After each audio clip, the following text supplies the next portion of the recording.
I spoke with Prime Minister Modi of India, and he said he's not going to be doing the Russian oil thing, so that's it. Well, why would India say that they're not going to do? I don't know, but if they want to say that, then they'll just continue to pay massive tariffs.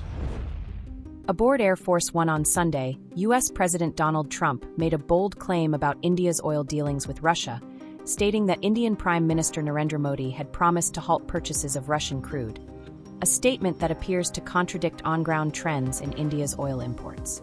Trump told reporters during a media interaction aboard Air Force One, "I spoke with Prime Minister Modi of India, and he said he's not going to be doing the Russian oil thing.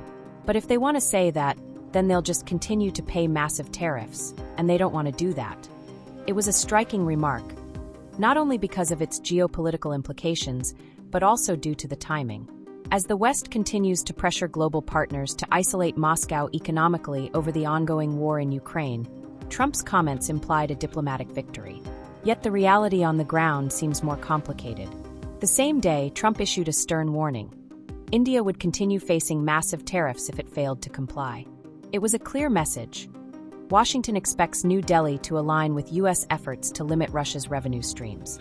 However, just days earlier, a White House official acknowledged that while India has cut back its Russian oil purchases, the move has only been partial.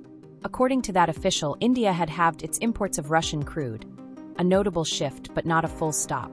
But Indian sources quickly challenged that narrative. Indian industry insiders noted that no immediate reduction in imports has been observed. According to them, Indian refineries have already locked in crude oil shipments for November, including some that are scheduled to arrive as late as December. This means any changes, if they happen, won't be reflected until at least December or January's import numbers.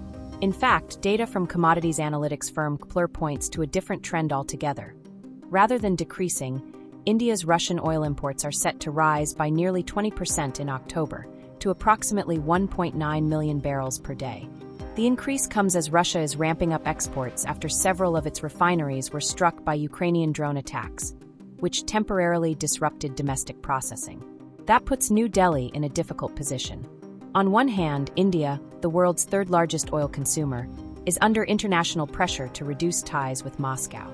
On the other, its refiners continue to pursue cheaper Russian crude, a vital lifeline for maintaining economic stability and containing fuel inflation at home. Trump's statement seems to reflect his unique diplomatic style: direct, transactional, and unfiltered. However, the discrepancy between his claim and India's current import behavior raises questions.